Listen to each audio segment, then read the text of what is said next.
What's up? My name is Kamal, and today we're going to be replacing the Cardan shaft, or just the rear drive shaft, on a 2004 Porsche Cayenne S. A lot of you might watch our other videos with the red Cayenne. This is the other one which we've made some videos for, but it's been a little while. So we're replacing it because the center bushing and bearing assembly, the one in the car, it's just pretty worn out.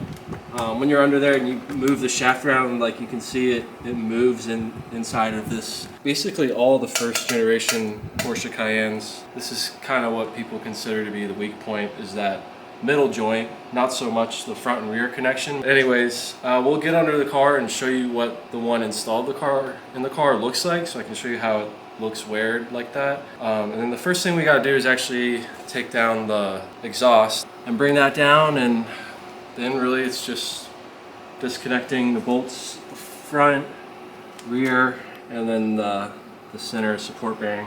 Yeah, this new one we got actually has the new, like a new plate here.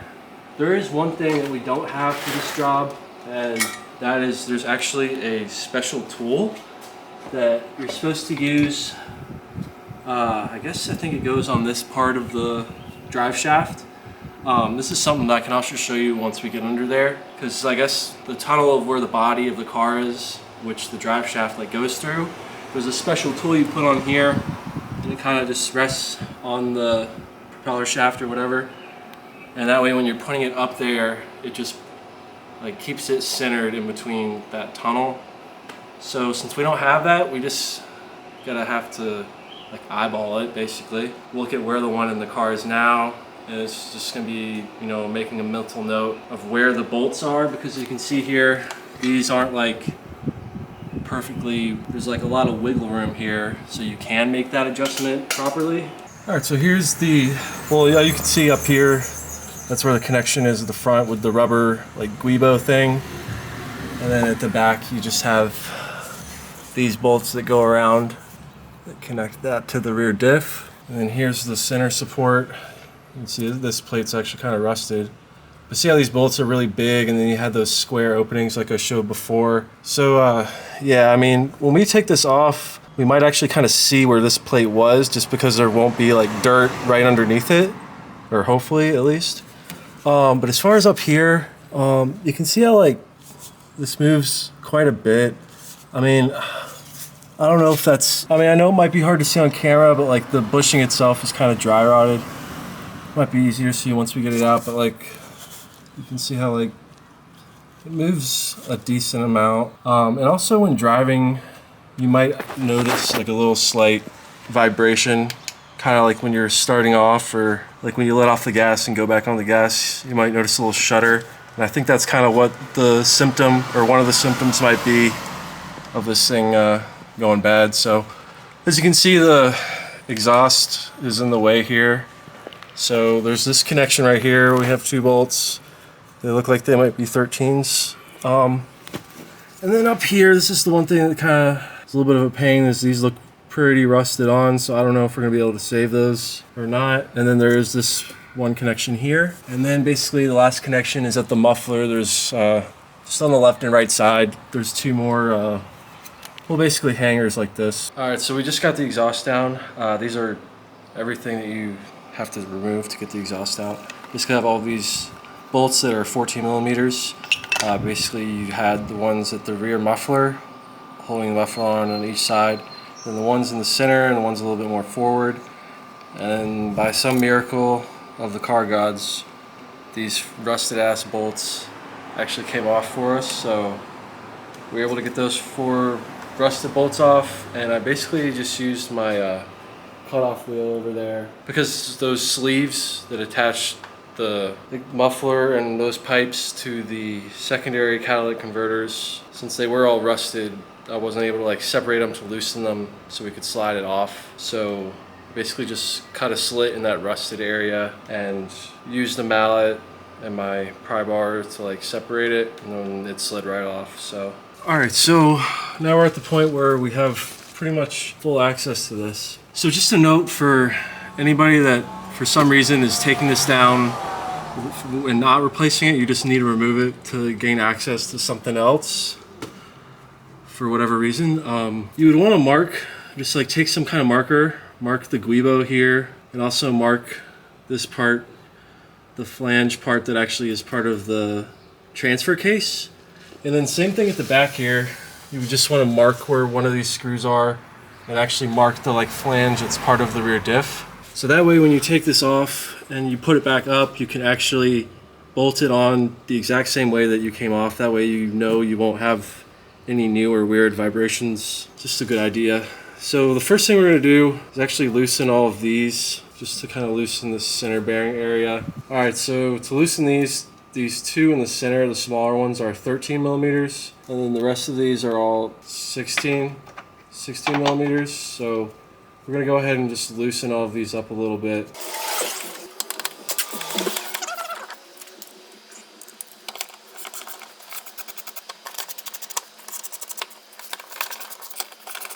Alright, so now we have this loose, as you can see. So one thing I actually forgot to mention is before we got back under here, I did cycle the key on, put the car in neutral, then cycle the key back off, because that way we can actually rotate this whole thing while we're getting each set off. If you don't put it in neutral, you won't be able to spin this thing around to get all the bolts. Before we do that, we'll have, you know, these loose, these all out, but this won't fall just yet. And then we're going to come back here and take the rear ones out. And then this should come off. Take these out, and then this should all drop down, and then we might have to get a pry bar in here to kind of just pry this out from the transfer case. So yeah, next step is just getting these, which these are an 18 millimeter. You're gonna need an 18 millimeter wrench. That's like an open end wrench like this, because it's pretty tight here. You won't be able to actually get something on from the back. So you need an open end wrench here, and then just a ratchet with 18 just to get all these loose. So another thing is, even with these, I know it might not seem important, but I'm just going to make sure I keep the same nut with the same bolt.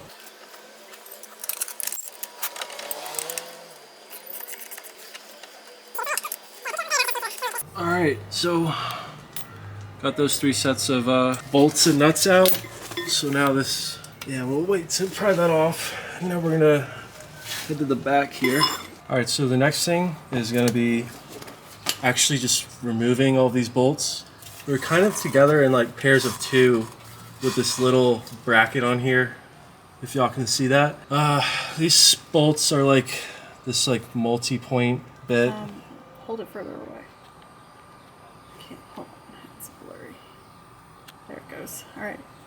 Oh, it went away again. So those rear differential bolts that hold the drive shaft in are this like multi-point. It's almost like a Torx bit, but it's like a bunch of little Torx bits, and Hold it like that. it's a number 12, whatever you want to call that. So you are going to need this to get those rear ones out. You could probably use like a normal Torx bit that doesn't have like the multi-teeth, and it would fit in there, but I would worry a lot about actually stripping the teeth of the inside of this bolts. So yeah, just get this thing.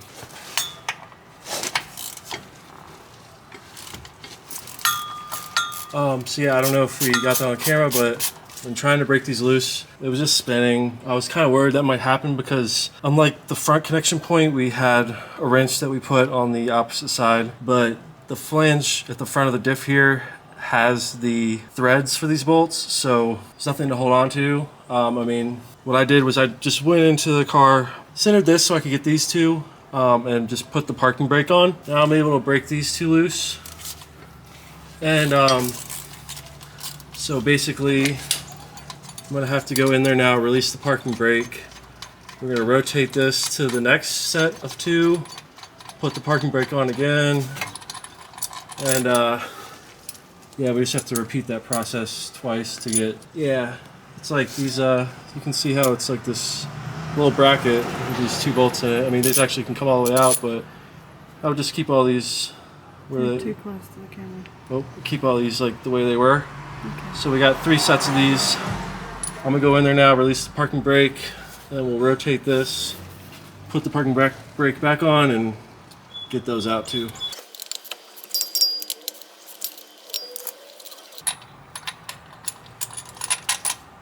Okay, and just one more set.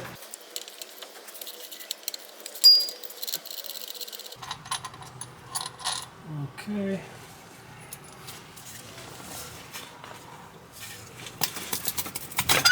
Alright.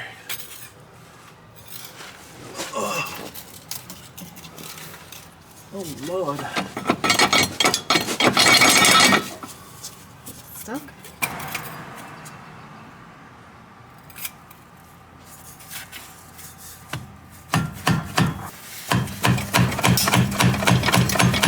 So we wanted to get the rear part off, but it's like stuck on there. There's a little bit of rust around where it actually attaches to the flange. So we're just gonna go ahead and get this center part and the front half down, and hopefully once we have this part down, we could just pull on it enough to hopefully pop that loose. I guess we're about to see.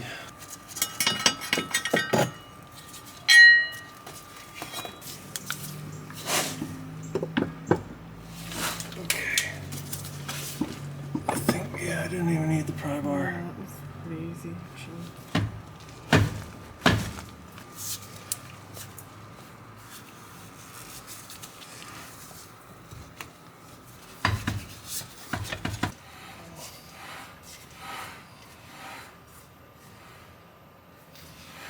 So we just got the older drive shaft out.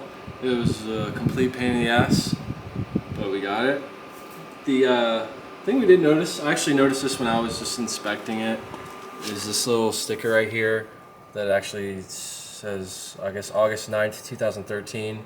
This is 2004, so I think that's 8 years, like you said. 9 years. 9 years. So yeah, it was replaced 9 years since after it was new. And then And it's now been 8 more. it's 2021. So yeah, like you guys saw, we weren't able to get the back, so we just took the front off, and like with this little play like that, we kept trying to like pull on it to get it out. Cause yeah, this part, well actually you can see the new one right here. It slides over like this piece. It's supposed to be like that. So this cover came off because I was like trying to pry it, and that's really the only lip you can get. And yeah, we were just fighting it for a while. This whole part actually broke off of this part. That's how much we were fighting it. Because this actually is part of this, like you can see on this one. I think all the ball bearings are over there. Just cleaned them out. Yeah, we were just messing with this, and all of a sudden it fell off, and those ball bearings were just going everywhere, and we're like, what the hell? Really, there was nowhere to try and pry this off. So what I tried to do was actually use my cutoff wheel. I cut these little slits in here in 3 different spots, and then we were using the pry bar, putting this in there, and then I was just holding the pry bar in place while Miranda was like just using her foot to try and get this thing off, and it wouldn't budge. We had been spraying WD-40 around the edge where it connects to the diff. It still wouldn't do anything. And then we even torched it. We heated the whole thing up, and it was smoking. I mean, it wasn't glowing red because it's pretty thick metal, but it was definitely hot. And we tried it again. It still wasn't budging at all. Then we were like, Miranda actually just Googled if other people are having this issue, and I guess people have. But what most people were able to do is actually use a ratchet strap, I guess. I don't know where they really attached it, but did you see what they were saying? I think they said the front like cross member. Oh, okay. Yeah, and they were just literally ratcheting the whole propeller shaft forward and able to pull it off that way. But this had already broke on us, so we didn't really have that option. So then I decided to use my cutoff wheel, and basically at the rear diff, you can see a small little line there where this, because this really isn't that far into the other part. So yeah, I literally just used my cutoff wheel and cut 2 slits on either side. I was like, that should give it a little more leeway. Then we put this back in here. Miranda pressed on it again, and it flew all the way up here to the front of the car. Glad it didn't like hit either of us in the head. But yeah, it was a pain. So yeah, if you're thinking of doing this on your own, if it does get stuck, see, the reason that this actually kind of fell apart is because we were just messing with it so long, and we set it down, and I think having it at that extreme angle allowed the bearings to come out of place. So when it's at too extreme of an angle, I think that's how this was able to separate from this. Because that ratchet strap that is a pretty good idea. So unfortunately we had to do it a little differently, but yeah, it was pretty frustrating. I thought we were just gonna have to leave this thing here tonight. Just say we'll deal with it another day, but we got that out, so we can finally go in with the new one. So it's a new day.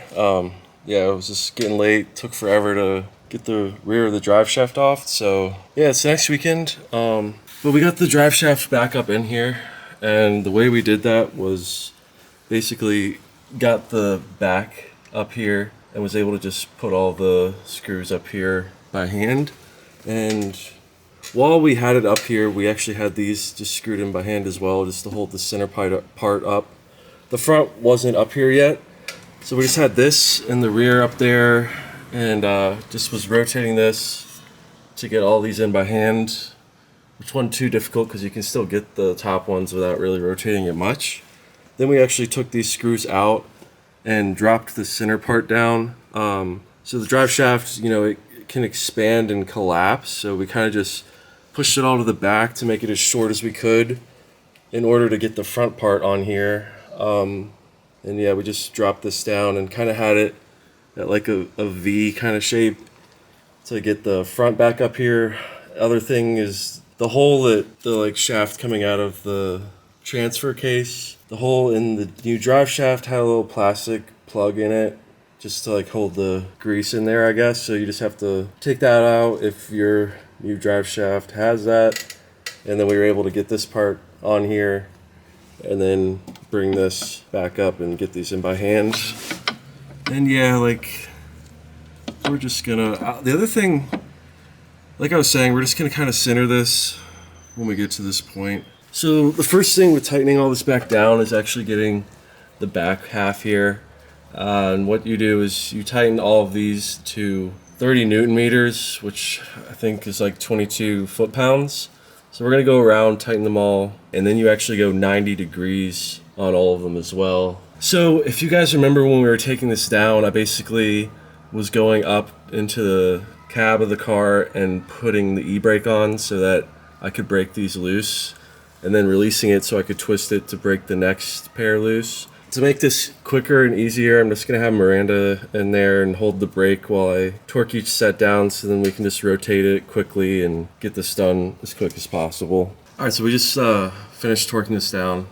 Like I said, I just was just tightening them all slowly, actually. Just kind of went around twice, just rotating this. Just tightening them without this being held. So as soon as it started turning, I just kept tightening it as it turned. To get it all down evenly is basically what I was trying to achieve. Yeah, so then I tightened them all to 30 Newton meters, just rotating it and having Miranda hold the brake. The second time around, tightened to 30 Newton meters, and then I did my 90 degrees. And so I just did that for all 3 sets. It's a total of 6 bolts. So my torque wrench does the like 90 degrees. I don't know if all the digital ones would do this. I don't know how far technology's come. For like cheaper ones, this is Snap-on, so it's, I don't remember how much it was because I've had it for so long, but if you don't have a digital torque wrench to do the degrees with, basically what this will do is, you know, when I actually have it on there and I start turning it, the numbers just go up. The other thing is you can just get like this like dial that will show you the degrees as you're tightening it, and if you really just don't want to get anything to do the degrees, just do it as a visual, because like 180 would be from here all the way to here, so just go from here to straight down. That would be your 90 degrees after you torqued it to the 30. So whichever way you end up doing it, I'm sure it'll be all right. Bringing it to that 90, it does get kind of tight though, so yeah, you just want to make sure you're getting them all tight enough, because obviously the drive shaft spins really fast and you don't want those coming loose. So the next thing we're doing now is tightening these bolts up front. So yeah, I just put one in so far. Just got to get all 3 of these in here. So the interesting thing, so like the nut goes on the back and the bolt just goes through. The interesting thing though is like where the nut sits, you can't really rotate it when it's sitting in place, because this little ledge right here kind of like prevents it from spinning, really. It's kind of what I noticed, because when I was tightening this down, like this isn't really spinning anymore, because just like the lip right in here kind of holds the nut in place. So I kind of like put this in here and then just started spinning this till it caught this, and then just tightened it down by hand. So I'm gonna do the other two like that, just getting them in there by hand. Yeah, so I still do have an open end wrench to hold it in place, even though, like I was just saying, it kind of seems like they can't really spin, but I'll kind of hold it a little bit anyways. And all of these bolts we're gonna tighten down to 75 Newton meters. So I'll probably have Miranda do the same thing, where she just holds the brake, and we'll just tighten all three of these down to 75 Newton meters. All right, so just finished torquing these 3 sets of nuts and bolts to 75 Newton meters. And yeah, I did hold these with a wrench, because that when you do it that way, you also don't really have to hold the brake. I had Miranda held it anyways, but when you have your wrench on here, you're able to tighten these without having to hold the brake. But anyways, and I just go around twice, just because the same reason of doing that with the back is just because, you know, you want it to all be evenly tightened and not have anything like cockeyed. So I kind of just tightened them all a little bit, then torqued them to 75, all 3 of them, then torqued all 3 of them to 75 Newton meters one last time. So now the last thing to do is tighten this middle section, which this is what I was talking about, is how you are supposed to use a special tool in order to keep this center. Something I didn't notice is like there's these little notches on each side that kind of hold this center, or don't let it go too far each way. But see, like right there's actually like almost like dirt from where it was originally. So I'm actually just gonna put this like right where it was before, thinking that that should be center, and we should be fine. So we'll tighten all 6 of these, 3 on each side, to 60 Newton meters. And then the last ones are these middle ones that are a little smaller, that we just tightened to 20 Newton meters. Yep, we're gonna do that real quick and let you know how that goes. All right, so just finished tightening all these down. So the thing about this is, you know, this does have a lot of play. This plate, and then even these 2 screws that actually hold on to the bushing bearing part itself, can move around in here. So anyways, just torqued these all to 60 after I kind of like got it where I wanted it, which I kind of just lined it up exactly with where it was originally. And then yeah, I kind of just tried to torque these down. I kind of was just moving around and kind of found where like its resting place kind of was. And then I torqued that down, and then back up in there, you can see the circular bearing bushing part. You can kind of look on each side of the tunnel, try to see if it's center that way as well. So after looking at that, I think we're all good to go. Last thing is just to get the exhaust back up here, and then just test drive it, make sure there's no vibrations or anything. All right, so we just got the exhaust system back up here as well. And I basically just wanted to mention about these clamps, because on our red Cayenne and on this one, all of these are usually going to be pretty rusted.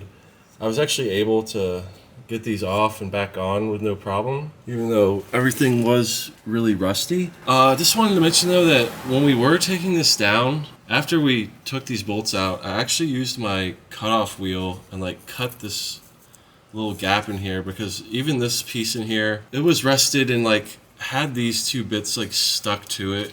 So there was no like little gap there before, and I just could not break the clamp like loose. Even though these nuts were off, it was not loose enough to actually remove the clamp and take the exhaust down. So I actually used my cutoff wheel and like cut a sliver in here, and then used my like crowbar over there and stuck it up in here, and was able to like separate the clamp so that it was actually loose and movable, so we could get the exhaust down. And I just wanted to mention that because I'm pretty sure anybody doing this is going to have an issue with these being rusted. And in some cases, like with our red Cayenne, we weren't able to get these nuts off, and basically had to use my cutoff wheel to just cut the nuts off in order to get the clamps down. It might not be a bad idea to just have extra nuts and bolts so that you can like replace those when going back on with your exhaust. So here's the clamp for the exhaust system for the red Cayenne we have, and you can actually see these clamps are different. They don't have those like pieces in there. They kind of run along the sides in the middle. So yeah, we just had the studs and the nuts that held these on that I had to cut off. And now just when we do put this back on, we're just gonna use new nuts and bolts. All right, so we're all back together. Yeah, thanks for watching. I hope this was helpful for anybody that was considering or decided to go ahead and do this. We chose to just replace this. There is a lot of ways you can go about this. You know, there's a lot of people that do have like a Jimmy fix for the bushing in here. I mean, as you can see, ours isn't like the worst in the world.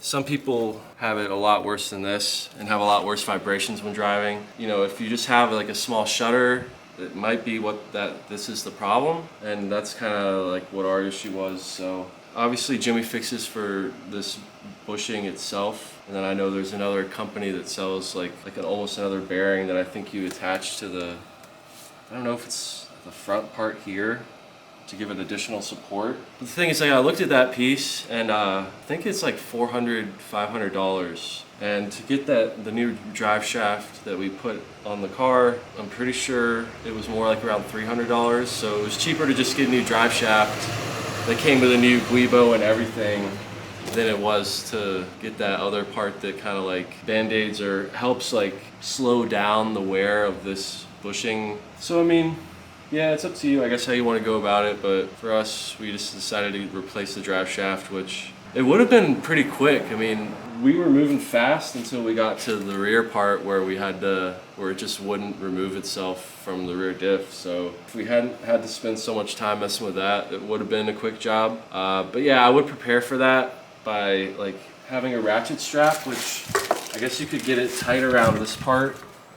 Like loop it around this part, and then I guess what we were reading was people attach it to like the middle cross member, which holds up the transfer case, which was where this was bolting on. So you could wrap the other part of the ratchet strap around there, and I think ratchet it to get this to pull off the rear section, which would be a lot easier and probably quicker than what we did. So yeah, good luck to anybody going after this job, and thanks for watching. Hope this was helpful, and if you could like the video and subscribe to the channel, that helps Miranda and I out. We'll see you guys next time in another video.